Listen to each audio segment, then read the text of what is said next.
Welcome to the Broker Show with Joe, the show by brokers for brokers. And today we've got a very special guest, Leigh Morris from SFP Financial. Leigh, welcome to the show. Thank you for having me, guys. Leigh has quickly become one of my favorite social media personalities. Oh, thank you. I've been following Leigh for about, I want to say 12 months now, maybe a little bit longer, because he has created some of the funniest viral broker-based, property-based, investor-based videos online. I don't use TikTok much. I'm only on Instagram. So to have Leigh in the flesh, he's better looking in person than he is on camera. So Thanks for saying. thanks so much for coming on. No problem at all. Leigh, most of the people know your story, but I really want to touch on social media and how it's being able to build your business or build your broker group, because we have very similar stories. Yes. We focused a lot on creating, I wouldn't say influencer-based content, but, relatable content. So let's touch on that a little bit. How did it all begin? What was the first video? Yeah, well, I guess I'd been dabbling in it and just doing, still photo posts about Merry Christmas and stuff, like just generic stuff. And then I just wasn't getting any traction, and I was a financial planner prior to this, and the guys were always like, just go and meet more accountants and real estate agents, get the referral network going. I was like, I really hate doing that. Like, I don't want to. And so I was like, no, I think there's something in the social media. And I started doing the videos, putting my face out there, and I did my first back and forth skit in 15th of January last year.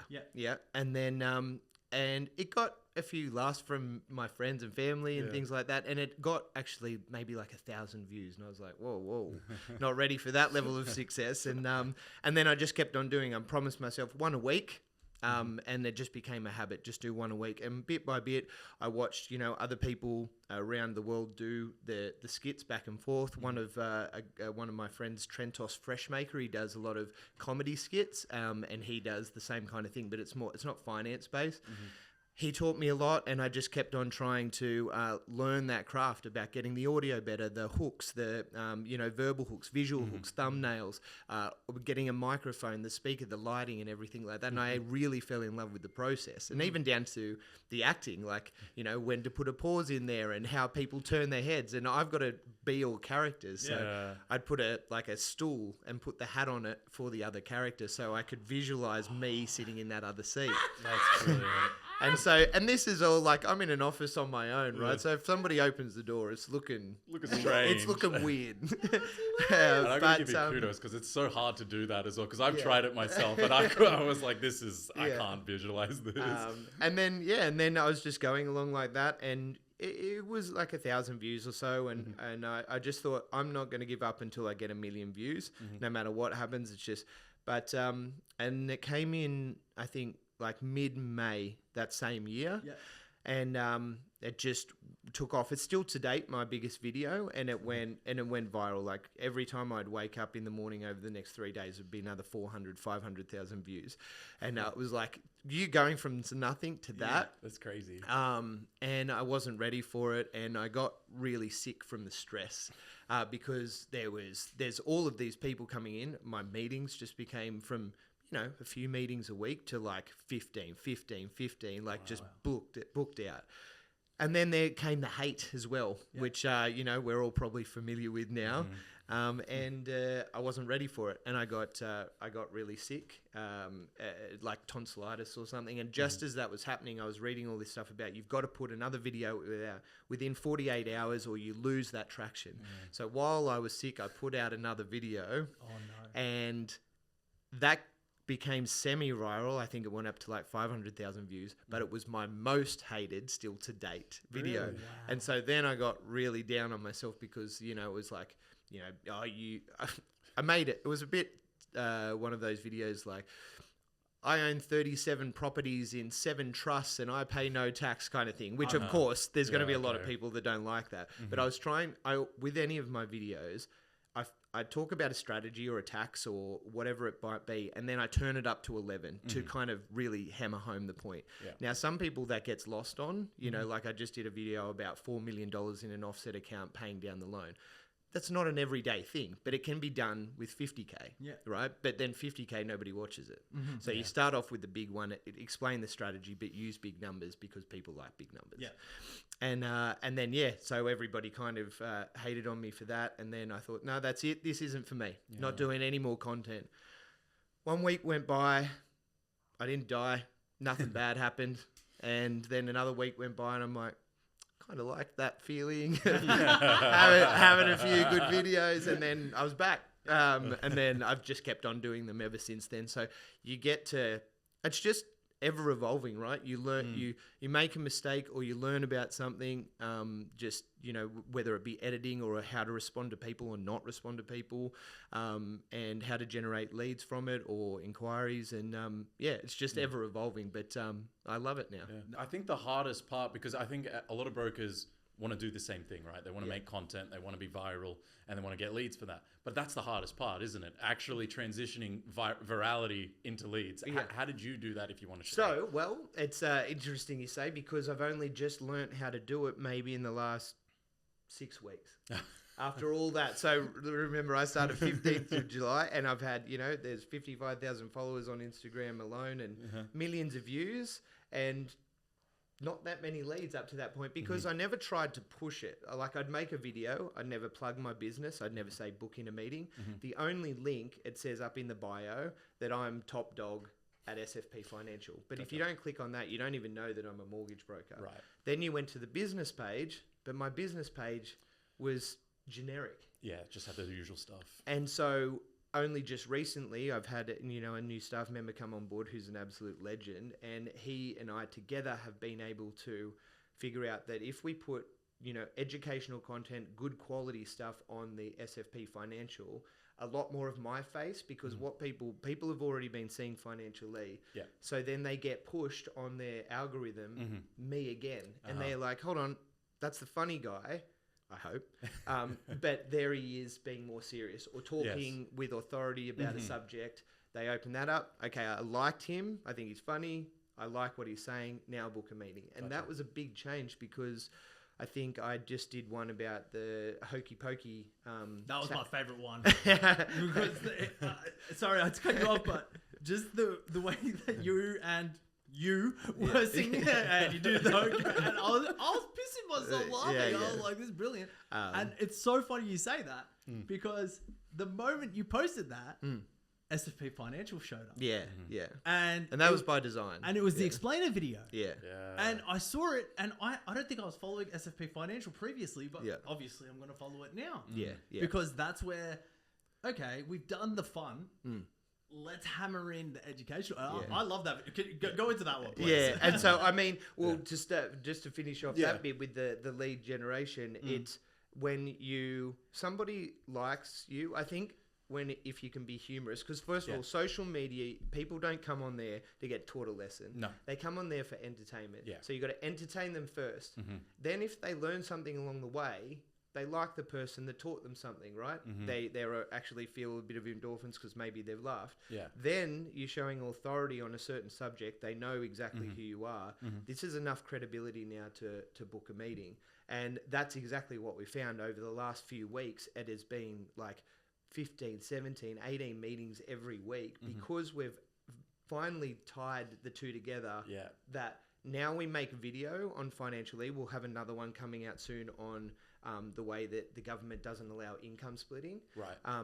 But it'll be Financial Leigh funny, and then a series of videos about why the government doesn't allow it, how it impacts families, and how are ways that you can do it. So again, it's like funny, education, then into the more serious stuff. That's brilliant. So basically what I'm hearing is content pillars. Have intention and make different content for different purposes. Yeah, we're self-taught, so we don't know the lingo, but I guess that's it. Yeah. Oh, brilliant.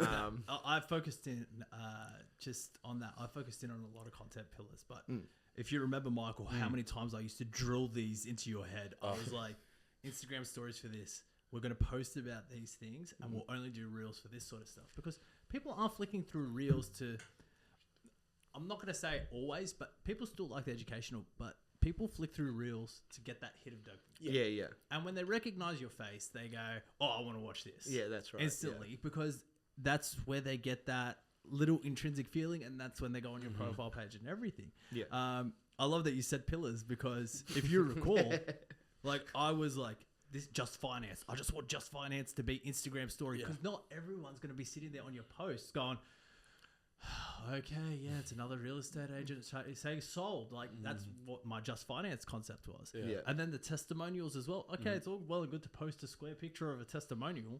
Why don't we go get a video of the client giving the testimonial instead? But we'll put that in a series of carousels, because what happens with the carousel, it keeps showing up on people's feeds until they get to the last one. Hint, hint for all the brokers out there.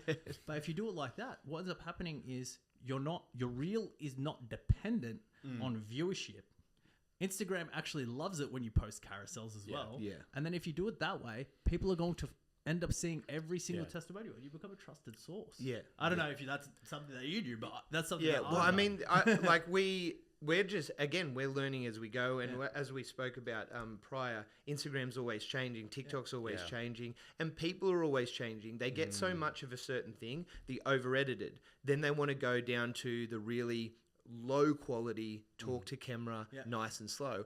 We'll get smashed with that. And then everybody will be like, that's effing boring. I want some pizzazz. And we'll go back to an over-edited and so on. So, and I really like that about social media and marketing, that you've got to evolve constantly, and I enjoy that. If you don't like learning new things all the time and learning how the algorithms work and stuff, it might be a bit of a battle. But it's an ever evolving thing. I still remember when Meta ads and Facebook leads, like that was the big thing. Yeah. Now that they're great. Yeah. So if you're ready to scale. Yeah. However, if you don't have a personal brand that people are connecting with, It's not going to do anything. it's going to fall over. Yeah. Because you're competing with CBA, who's got a much bigger ad spend. You're competing with ANZ. You're competing with all the major lenders that have billion-dollar marketing spend, and they can crush you so quickly. 100%. And I guess to that point, if you become like a known commodity in the finance space, like if you can create a profile organically, what CBA will never have, they're a faceless business, right? And so your cost per click can come right down. If I start posting ads now, we haven't posted ads before, but if we post ads now, the chance that somebody clicks on that ad versus if I was an unknown commodity is like our cost per click comes straight down, because so many people that view it are ready to click because they already go, I trust Leigh. Yeah. And so that's something that I guess it costs you less to do paid marketing after you've built the authority through organic. Yeah, you are one. It's literally what we're going through right now. When we spoke earlier before the show, I was like, I can't believe what I'm hearing. Well, I'm glad you guys agree, because like we're just figuring out this, like, in our little office together. It's like, we're putting the pieces together, but it's fun. I mean, when you enjoy doing it, you absorb all this information. It's no problem. I do want to get on one topic. Yeah, sure. I want to get back onto the hate. Yeah. If that's okay. Yeah, no, of course. A lot of individuals will see your profile and they'll be envious. And then they also think because you post a video, it gives, like license almost. It gives you everybody license to attack. Yeah. Now, I understand when you're putting yourself out there, you have to expect it, because I go through it every day. Content moderation's fun. Since it's been about 18 months now, or 20 months since like the first video, dealing with that. If you are a broker out there and you're starting to post content, what's some advice that you can give to the brokers out there so that they are ready for impact or brace themselves for impact, sort of thing? Yeah. Well, I mean, the first step is, and this is what I learned pretty quickly when I started putting my face out there, the first hurdle you got to get over is that I'm stressed or nervous about putting my face on camera.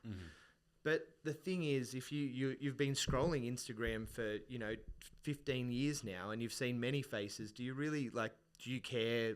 Like, nobody cares about anybody else but themselves. Yeah. So that's number one, right? So don't worry too much about what you're putting out, because everybody's living their own life. They don't actually care what you're posting. And then the second thing is, if your videos are shit, nobody watches them, right? So, and this is what I learned, is that I posted up and I was like, oh my God. And then I'd look 10 people, and then I'd see 10 people on the street. I'm like, well, doesn't really matter if they saw my video. I don't know them anyway. Yeah. And so then you can get comfortable with that. Each one's a little, you're crossing another hurdle. But I just got comfortable after a while. I think you get the nerves go away, because you go, post another video. Nobody watches it. Okay, get a little bit better. What am I doing wrong? Get a bit better. Few more views. Views. And then, the next thing comes along, which is once you do starting getting it, like, let's say 1,000 views. And then you get 10 comments. 2 of them will be shit. Yeah. And then you're like, you weren't ready for that bit.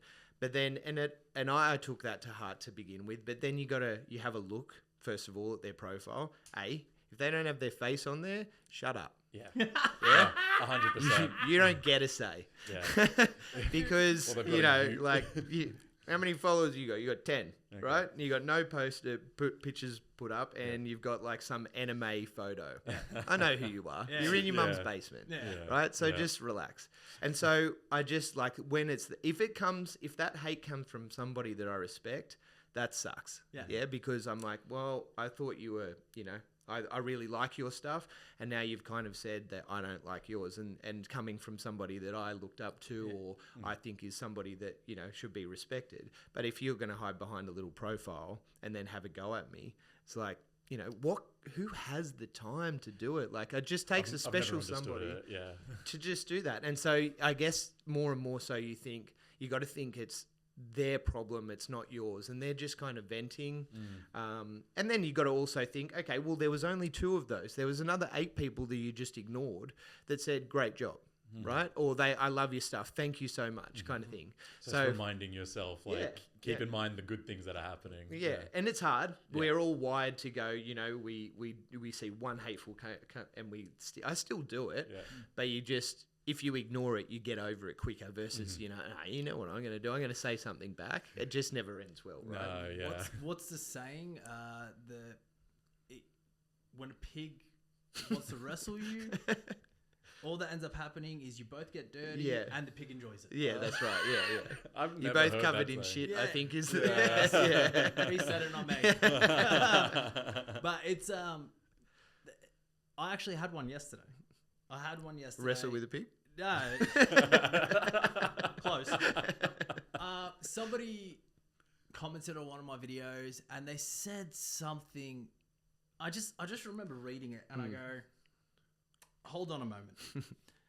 And I was like, mind you, this video's got like 100 or 200 comments on it. And I'm sitting there, and You're stewing over this one guy. guy. I'm looking at this thing, and then I go, I was ready to type it up and go, you know what? This is extremely non-productive for me. Mm-hmm. This is a non-productive thing. I've got 9 million things on my plate at the moment, seriously. And I can't be sitting there having an internet battle with a guy that's got 6 followers. Yeah. Got no likes on his comment either. He's got like nobody's supporting what he has to say. It's just there. And I don't have to sit there and go, I got to prove you wrong. No. Do you know what I have to do? I have to make sure that my content is so up to par that eventually those comments end up disappearing. Yeah. Because that's what I've noticed. The more I've learnt from other individuals in the industry and watched their videos, like yourself, it was his idea well, not so much his idea, but he was the inspiration behind me bring Josephine and Kylie into this thing. But it was more like, it's more so, the more I do that, the better I get. Those comments disappear. And what I've noticed is, I still remember I've got one particular individual that just kept coming. And I was like, he's your number 1 fan. Yeah. This guy's increasing my engagement. And I literally commented and I go, thank you so much for your engagement. Yeah. Okay, you're boosting my profile. Stop commenting. You know, like I think that's something. It's a hurdle, but it's not something that can be taught. Yeah. You have to go through it. Yeah. Just get the thick skin. Yeah. Don't worry about the boys in the group chat. Yeah. Like that was one thing I really, really struggled with when I first started. You got to laugh with the boys in the group chat. Yeah. And, like, you're going to get hammered. You're going to get hammered if you do, if you don't. Yeah, exactly. So Yeah. just go for it, you know? We all got, I always say we all have that hole in the ground. We all end up with the same dirt covered on top of us. Have fun whilst we're here. Yeah, and I mean the other thing is, like, you know, for the financial aid videos, I always think as well, like, I'd like to think that my my son and my daughter one day, they're only 1 and 4. Okay. That one day when, I don't know, if Instagram's still around or something and Dad's 65 or whatever he is, that they saw that Dad was kind of funny once. You know? I think that's kind of cool. That is cool. Yeah. I've become a dad recently as well, and I think to myself the same thing. Yeah, like, yeah. I wasn't always just like old and decrepit, like, you know. That's great. Yeah. I can't stop thinking about the budget. It doesn't get off my mind. What have you seen? How's the market changed or adapted towards the budget now? Yeah, well, I guess, you know, there's been a lot of changes in terms of the biggest one being the borrowing capacity for established property with investments, and investments at large. But as mortgage brokers, I guess their core being investment lending. And so investment lending, negative gearing being allowed for for new build property, but not established, which are, I mean, when the majority of people or majority of our clients are investing in established investment property, if you look at it from our perspective as a business, we got like a drive-by on this because, you know, if everybody can borrow without negative gearing, let's say around 30%, right? So, and then let's say 50% of all of our lending was investment lending. Well, now half of our business can now borrow 30% less. We're paid a commission based off loan balance. So unfortunately, the budget means, you know, if you're an investment savvy mortgage broker, your volumes are now decreased, which I mean, I don't think anybody's going to shed a tear from the Labor government about broker commission, but I mean, you know, it is something to consider. Yeah. And then what else happens is sentiment changes on a dime due to the budget. And so even though, you know, you can still invest in new build property and it gets the 50% CGT carve out kind of thing, but people just stop, they freeze. And it's not, and then that bleeds into even owner occupiers, first home buyers, because everybody doesn't know anymore. We all knew what was happening when we woke up one day, and then we went to bed going, everything I knew is now changed. And then if you go and have a look, go and Google Australian property market right now. Just Google it and go to articles or news. Everything is like, where is the bottom? You know, like, our first home buyers absolutely effed. Probably doesn't say that, but like, but you know, that it's just the sentiment, sentiment is just, and then as a first home buyer, it may well be a really good time to buy because the property market has in many areas dropped 10, 15%. But they're like, but could it drop another 10 more? Maybe. But they don't have enough resolve to go, but if I buy it today and hold it for 10 years, it doesn't matter. With first home buyers, I've noticed first home buyers need a lot more hand holding. Yeah. I'm going to be honest. Yeah, no, 100%. Okay, this isn't a dig at first home buyers. It is the first time they have a loan of this size.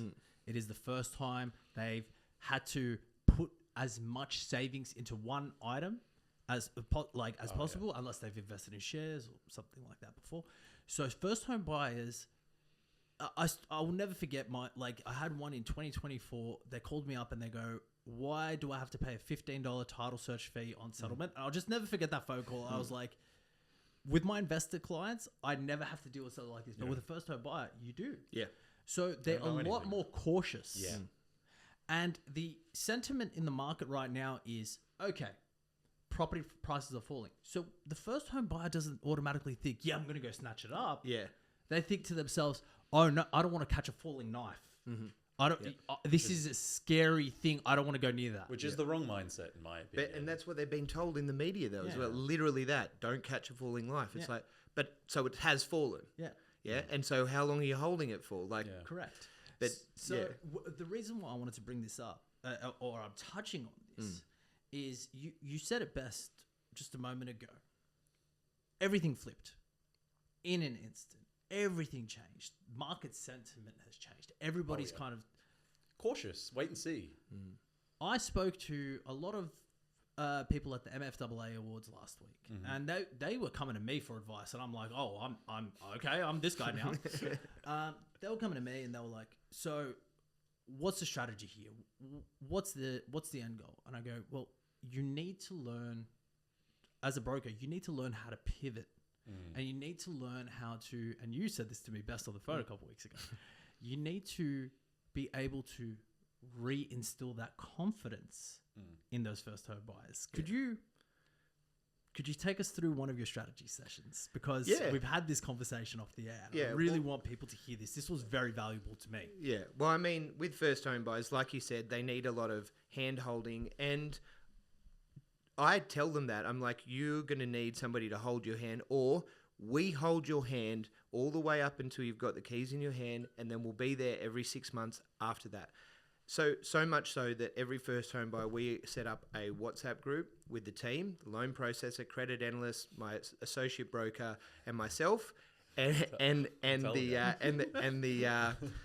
clients, and that's a open forum to ask any questions. And I use the example: if you go to auction and the client says, no, you go to auction conditions, or you go to make an offer and the client says, yeah, you can sign this contract today, but you need to sign a 66W.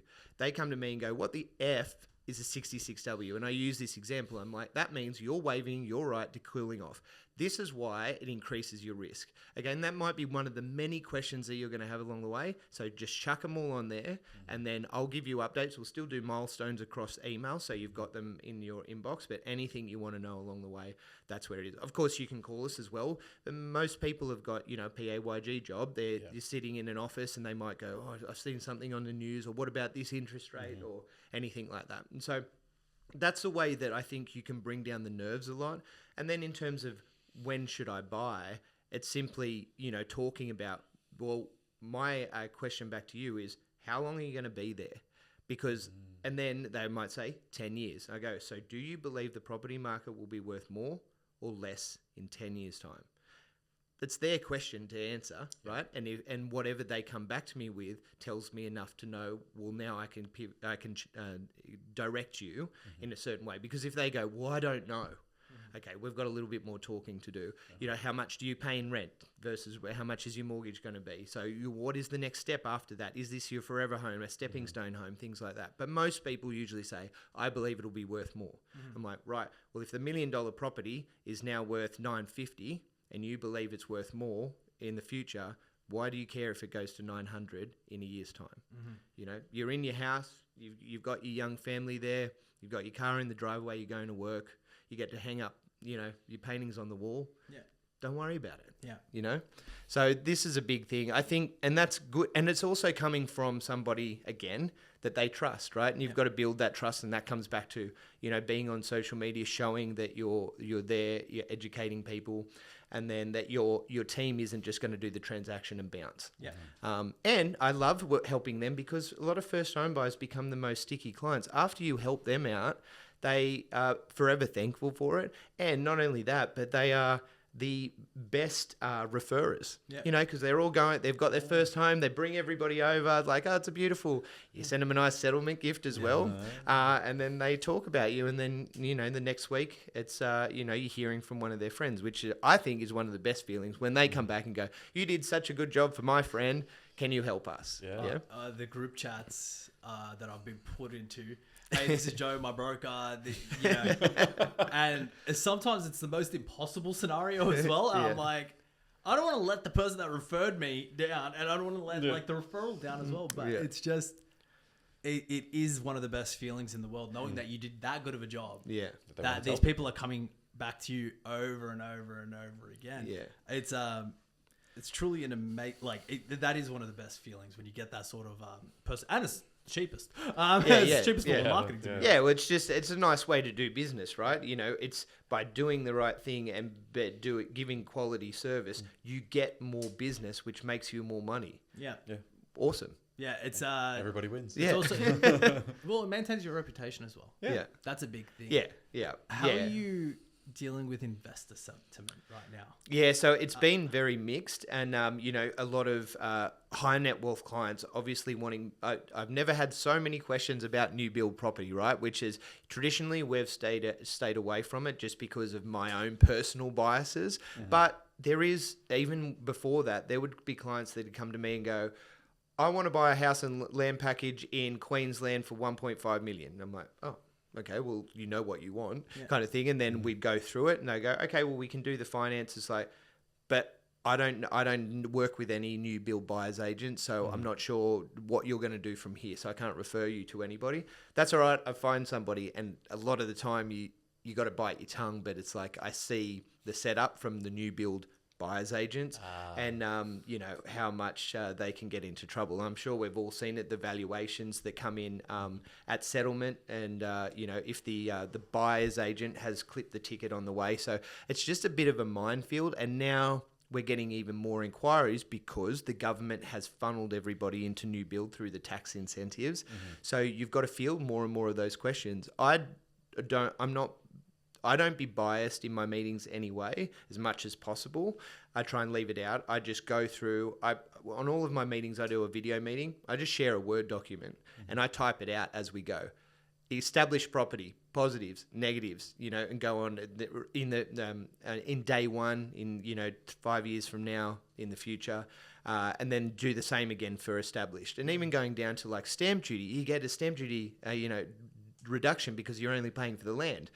But then the build's going to take 12 months. So you've got like repayments with no income coming in. So it's like, you've got to go back and forth until they understand both established and new build, and then they make an informed decision themselves. I'm not going to tell anybody either way. I'll just educate them to the point where they can make an informed decision. I think that's one of the best ways to speak with clients. Like it's a lot of the stuff that I've preached before. Yeah. You educate them so much that they don't want to go to anyone else.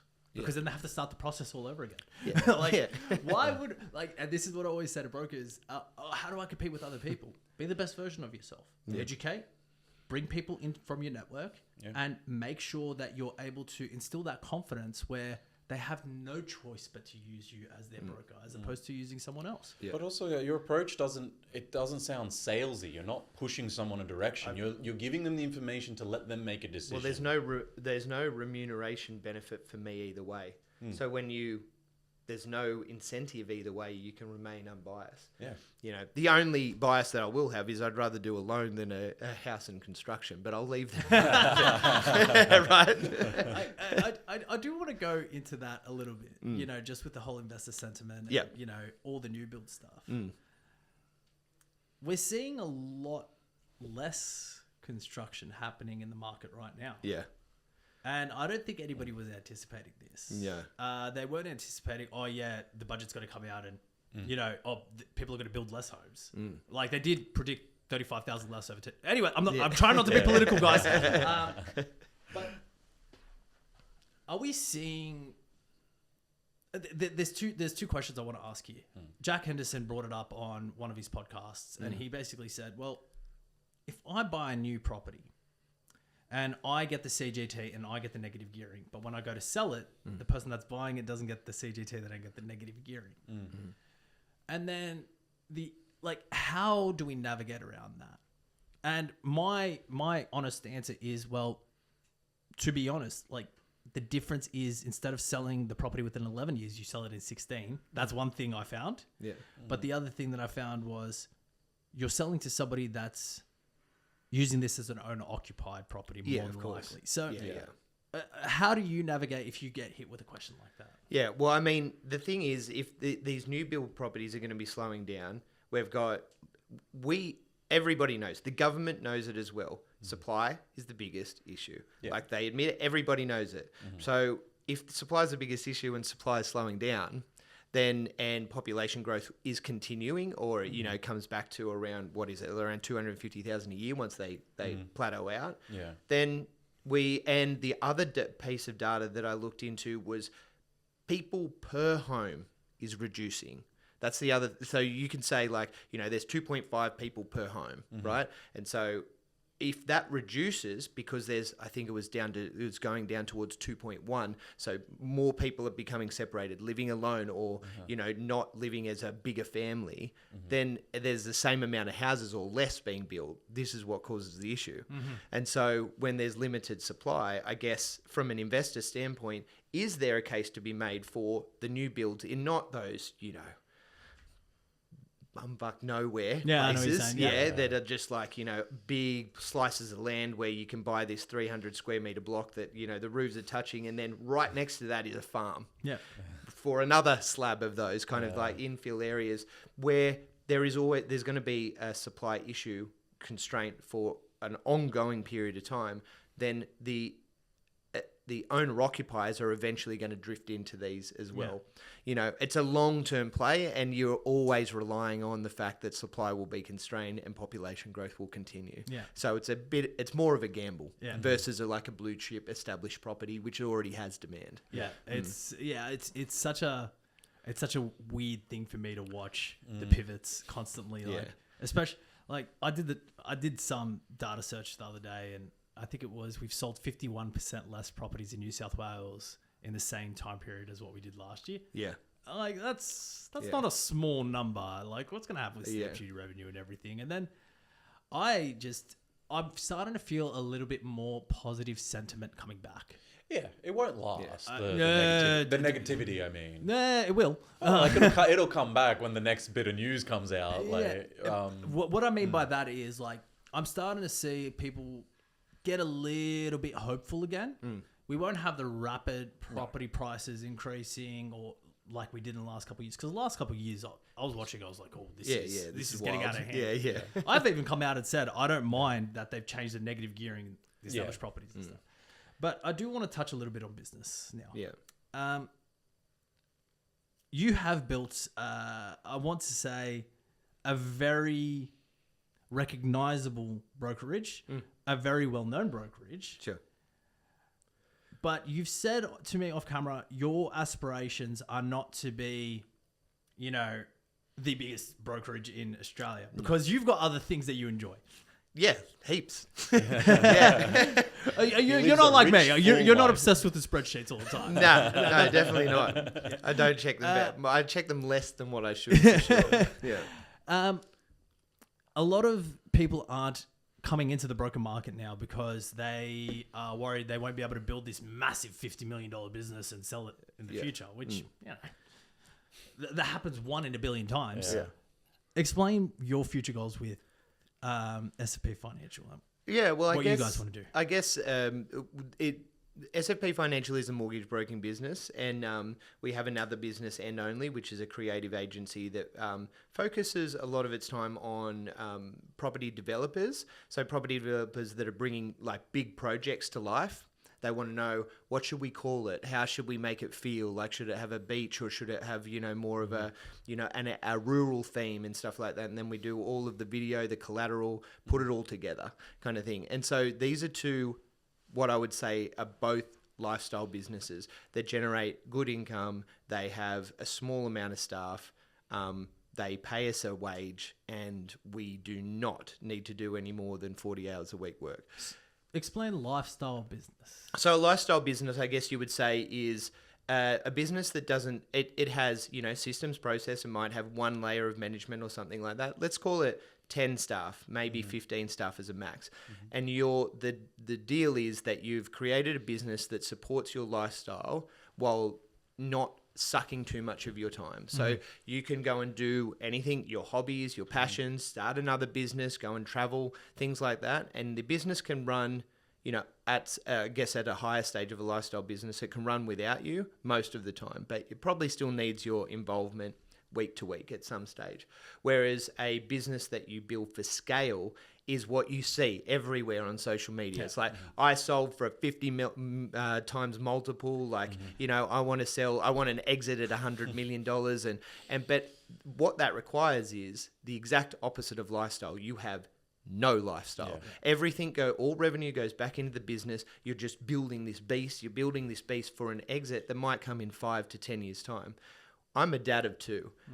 I don't want that. In 5 to 10 years time, I am 48 to 53.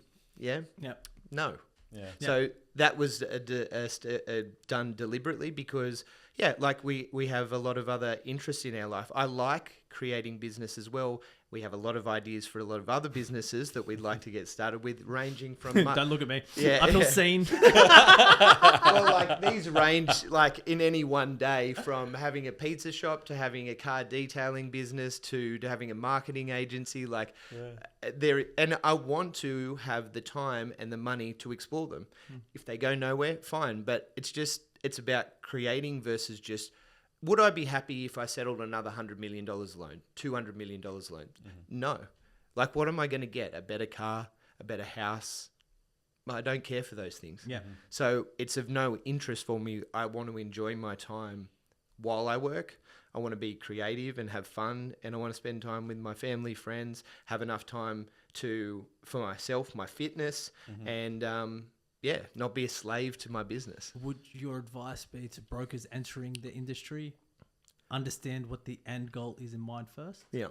Any industry. Yeah. If you're going to be self-employed, understand what you want out of the business because they are two completely different businesses. And it's made sexy to think of like building and scaling this business for a huge multiple, right? But it's not. It's not sexy. It's very hard. And it oftentimes doesn't work out. 99.99% of the time it doesn't work out. And so, and I just, I think getting in there, but I think it kind of, lifestyle businesses, although they, the term sounds cool, they've kind of been the ugly duckling of the two businesses in this social media world now. I just like this. Like, we're 100% remote with a lot of our businesses. So we, as a family now, we used to travel a lot, but with a young family, you're limited. But we go over to Bali for usually 2 months of the year. We get a big villa. I set up an office in one of the rooms with my computer, and it's just set up there to maybe do 10 or 15 hours a week. So I'm still working, but it's on taking the foot off the accelerator completely and just looking after your existing client base while we have a nice time overseas. And you couldn't do that if I was trying to scale the business and things like that. One thing I do want to say, because I'm on the opposite nature. Okay, so I'm like deep in there. I'm thinking about scaling. How can I pivot? How can I do this? That, because I'm just hardwired that way. Like you could have both. I'm just going to say that now. People hear that advice and they go, I want work-life balance. And they think work-life balance is I start at 9 a.m., I finish at 5 p.m., my phone turns off. Yeah. But what are they doing 9 to 5? This is my thing. Like people say I want work-life balance, but they're not actually working when they're at work. Yeah. Okay. You've got to be, when you're in work, you have to be doing the things that improve the business. It's not responding to an email or stuffing about. Yeah. You're there to work kind of thing. Yeah. And also, I must say, even with a lifestyle business, you don't get to cruise in there from day one and go 40 hours a week. Yeah. That's not, you still have to put in the hard yards. There's definitely been days where I've worked back until midnight and I've woken up at 6 and gone back to the office. It got to a stage where it's a lifestyle business that might have taken maybe 3 or 4 years versus 10 to 20 years to scale for a big exit, right? So it just depends on where you're trying to push to. Are you getting to push to a stage and then you level out? It's just like a mature business, right? You've heard about mature businesses. Yeah. They're not getting into debt anymore. They take a small dividend and they just coast along. We're good. Yeah. So I'm good. I like to call it work-life harmony myself. Yeah. Like just having the both. Because you need to jump in. You're the owner. Yeah. That's the truth. But, yes, it is. Yeah. Leigh, I want to say thank you so much for coming on. No problem. Thanks for having me. Yeah. Where can people find you? Well, I know where people can find you, but tell the brokers listening to the show. I'm sure you've probably seen me on Financial Leigh, but if you haven't, it's at Financial Leigh. Leigh is spelled Leigh across all the socials, and my business is SFP Financial. And the marketing agency? That's and only. And for Sands or and only.com.au. Thank you so much. And if you're interested in becoming a broker and you need mentorship, or if you want to pivot, you can reach out to us at homeloanuniversity.com.au. Leigh, thank you so much for coming on. Not a problem at all. Thank you. Thank you.